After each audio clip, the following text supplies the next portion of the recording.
Hello students, ये video है विश्व की जलवायु एवं जलवायु परिवर्तन के छठे भाग के बारे में। और इस वीडियो में आज हम जानेंगे जलवायु परिवर्तन के बारे में। तो अब तक हम लोगों ने देखा स्टूडेंट्स कि जलवायु जो है इसका अध्ययन कौन कौन से उपागम पे आधारित होता है और कैसे कोपेन ने पूरे विश्व के जलवायु को वर्गीकृत किया है। तो अब हम जानेंगे कि ये जलवायु जो है इनके स्वरूप में परिवर्तन होते गया समय के साथ। तो इसी जलवायु परिवर्तन के बारे में हम इस वीडियो में जानेंगे और देखेंगे कि कैसे कौन कौन से तथ्य इस जलवायु परिवर्तन के बारे में जो है वो दर्शाते हैं, और इन तथ्यों के आधार पे हम कह सकते हैं कि जलवायु जो है ये सही में परिवर्तित होते गया है समय के साथ साथ। तो आइए स्टूडेंट्स चलते हैं, जानते हैं जलवायु परिवर्तन के बारे में। तो जलवायु परिवर्तन के बारे में जब हम देखेंगे तो आज जो हम जलवायु का अनुभव कर रहे हैं, ये जलवायु अगर हम देखें तो विगत 10,000 वर्षों से अनुभव की जा रही है। और जब 10,000 वर्ष के पहले देखेंगे तो कोई अन्य जलवायु जो है वो इस पूरी पृथ्वी पर उपस्थित थे, यानी कि भिन्न जलवायु था 10,000 वर्ष से पूर्व। और जब से पृथ्वी की उत्पत्ति हुई है तब से जलवायु में अगर हम देखें तो अनेक परिवर्तन देखे गए हैं और इनके जो है अध्ययन भी हुए हैं विभिन्न साक्ष्यों पर।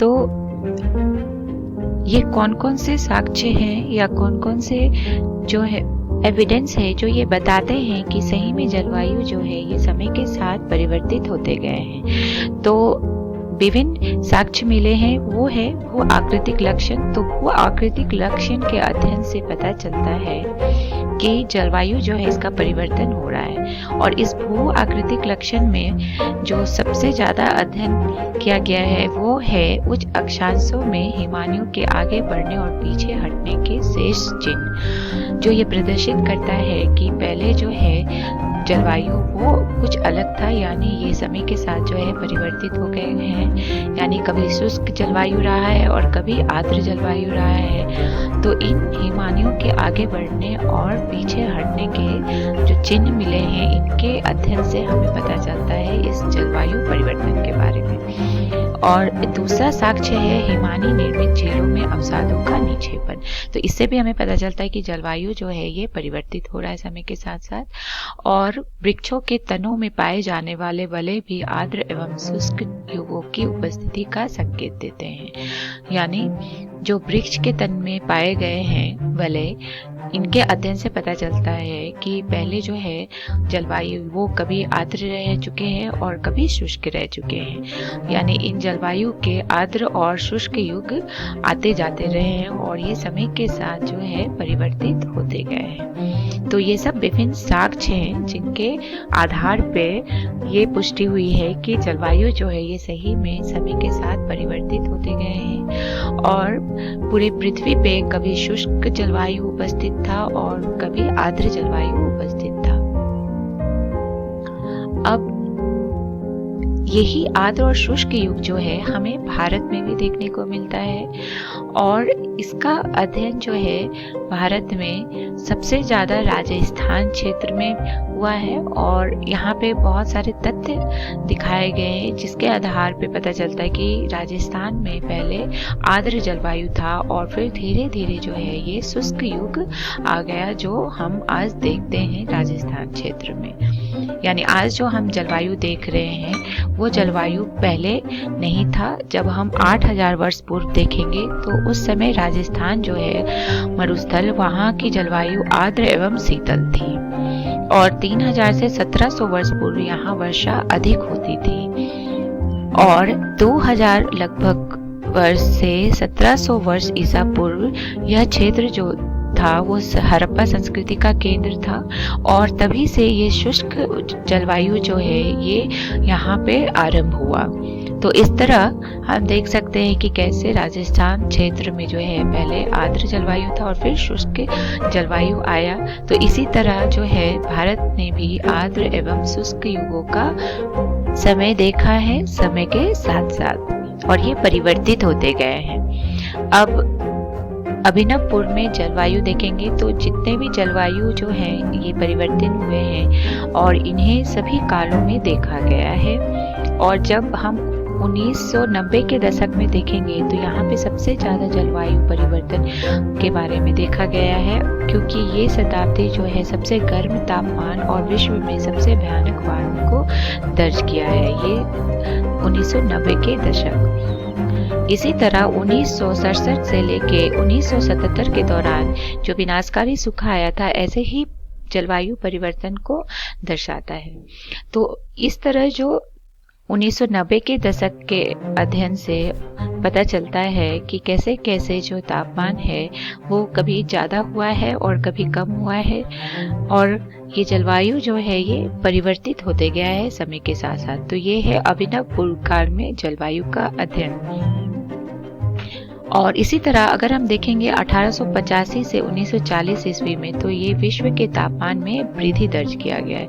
मतलब इस दौरान देखा गया है कि पूरे विश्व का तापमान जो है ये समय के साथ साथ बढ़ते गया है। और 1940 के बाद यही तापमान जो पहले बढ़ रहा था उसमें जो है घटता हुआ दर देखा गया है, यानी ये तापमान में वृद्धि की दर जो है ये घटी है। मतलब जिस गति से तापमान पहले 1885 से 1940 ईस्वी में बढ़ रहा था, उस दर से 1940 के बाद जो है तापमान नहीं बढ़ा, यानी इनकी वृद्धि की दर जो है ये धीरे धीरे घटती गई। तो इस तरह जो है पता चलता है जलवायु परिवर्तन के बारे में। अब हम लोगों ने देखा कि जलवायु जो है ये कैसे परिवर्तन हो रहा है और कौन कौन से साक्ष्य हैं जो इस जलवायु परिवर्तन के बारे में हमें बताते हैं। लेकिन इनके कुछ प्रमुख कारण हैं कि ये जलवायु जो है क्यों परिवर्तित हो रहा है समय के साथ। तो यहाँ हम देखेंगे कि ये विभिन्न कारण कौन कौन से हैं। तो ये कारण को दो प्रमुख भागों में बांटा गया है। पहला है खगोलीय कारण और दूसरा है पार्थिव कारण। तो खगोलीय कारण को जब हम देखेंगे तो सौर कलंकों की गतिविधियों से उत्पन्न सौरिक ऊर्जा में परिवर्तन से है, यानी खगोलीय कारण में सौर कलंकों की गतिविधियों के बारे में अध्ययन किया जाता है और उससे फिर पता चलता है कि मौसम या जलवायु जो है ये कैसे परिवर्तित हो रहा है। तो ये कैसे पता चलता है यहाँ हम देखेंगे। तो अगर सौर कलंकों की संख्या जो है ये अगर बढ़ने लगती है तो इससे हमें पता चलता है कि मौसम जो है ये ठंडा और आर्द्र हो जाएगा और तूफानों की संख्या बढ़ जाएगी। जबकि इनकी संख्या जो है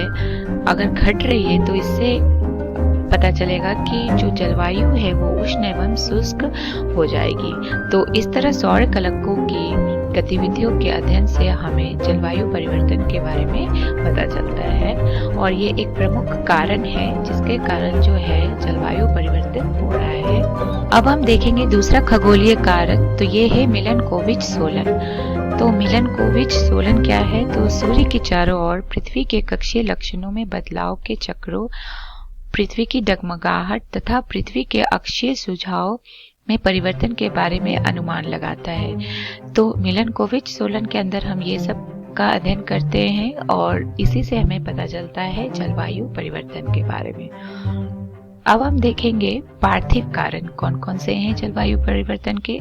तो पार्थिव कारण के अंदर आता है ज्वालामुखी क्रिया, जिसके कारण जो है विभिन्न धूल कण और लावा जो है ये वायुमंडल में जाता है, जिसके कारण जलवायु में परिवर्तन होता है। और दूसरा प्रमुख पार्थिव कारण जो है वो है वायुमंडल में ग्रीन हाउस गैसों का बढ़ता सांद्रण। तो इस ग्रीन हाउस गैसों के बारे में हम लोगों ने पहले भी वायुमंडल अध्याय में पढ़ा है। तो ये ग्रीन हाउस गैस जो है ये क्या करते हैं कि पृथ्वी जब दीर्घ तरंगों के द्वारा ऊर्जा जो है वो अंतरिक्ष में छोड़ते हैं, तो ये जब ग्रीन हाउस गैस वातावरण में उपस्थित होते हैं तो ये उन दीर्घ तरंगों के जो ऊर्जा होते हैं उनको अपने में अवशोषित कर लेते हैं, जिनके कारण वायुमंडल का तापमान जो है ये बढ़ जाता है और ये जलवायु को प्रभावित करते हैं। तो ये भी एक प्रमुख पार्थिव कारण होता है जलवायु परिवर्तन के लिए।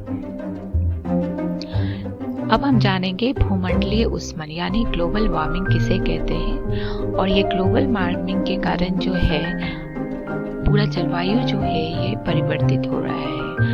और आज के दिन में अगर हम देखें तो ये भूमंडलीय ऊष्मन जो है एक बहुत महत्वपूर्ण महत्वपूर्ण मुद्दा हो गया है, क्योंकि ये भूमंडलीय उष्मन के कारण जो है ये पूरा जलवायु जो है ये परिवर्तित हो रहा है और पृथ्वी का तापमान दिनों दिन बढ़ते जा रहा है और ये फिर पूरे पृथ्वी पे रहने वाले सभी मनुष्यों और वनस्पति और जानवरों को प्रभावित कर रहे हैं। तो यहाँ हम जानेंगे कि ये आखिर भूमंडलीय उष्मन कहते किसे हैं। तो वो गैसें जो पृथ्वी से निकलने वाले दीर्घ तरंगों का अवशोषण करती हैं उन्हें ग्रीन हाउस गैसें कहते हैं, जैसे हम लोगों ने देखा पहले।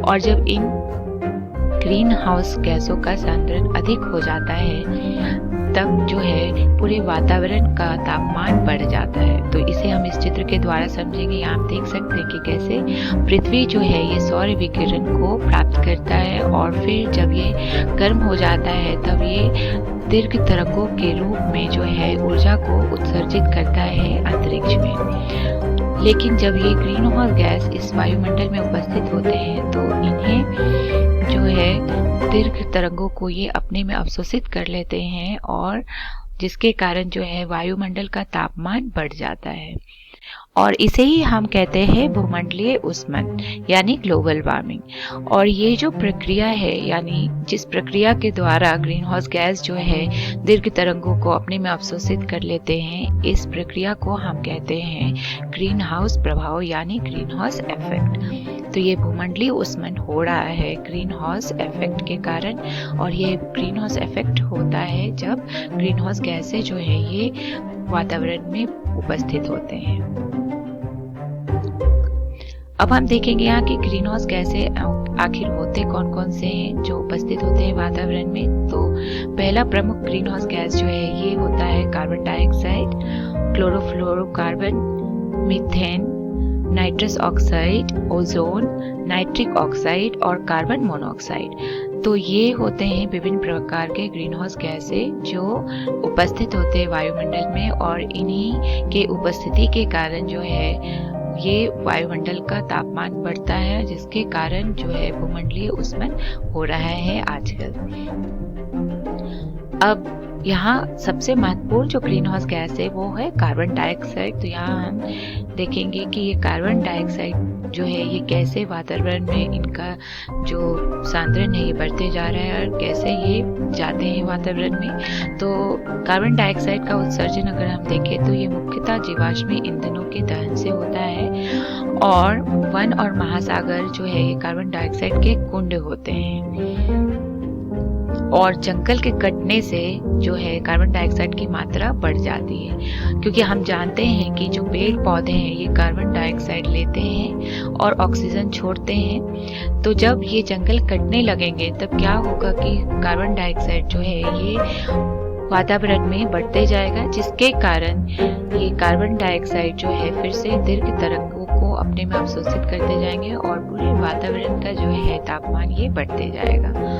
तो ये जंगल के कटने के कारण जो है जो भी आज भूमंडलीय उष्मन हो रहा है इसका एक प्रमुख कारण है जंगल के कटने का और इसी के कारण जो है कार्बन डाइऑक्साइड की मात्रा जो है वायुमंडल में बढ़ती जा रही है। और अगर इनके बढ़ने की दर देखें तो ये लगभग 0.5% की वार्षिक दर से बढ़ रही है।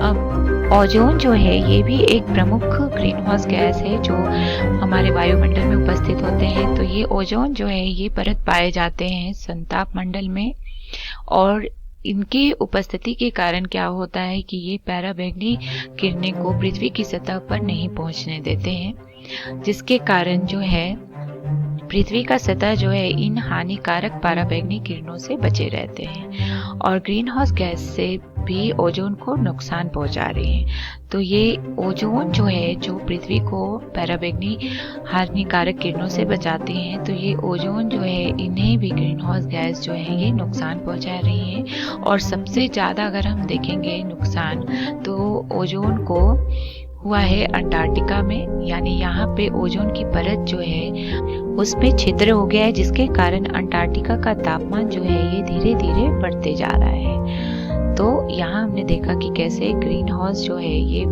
पूरे पृथ्वी के जलवायु को प्रभावित कर रहे हैं, जिसके कारण जो है उष्मन हो रहा है, भूमंडलीय उष्मन हो रहा है। और साथ ही साथ ये ओजोन परत जो काफ़ी महत्वपूर्ण परत है हमारे वायुमंडल का, क्योंकि ये हमें पराबैक्टीरियल किरणों से बचाते हैं, ये भी प्रभावित हो रहे हैं।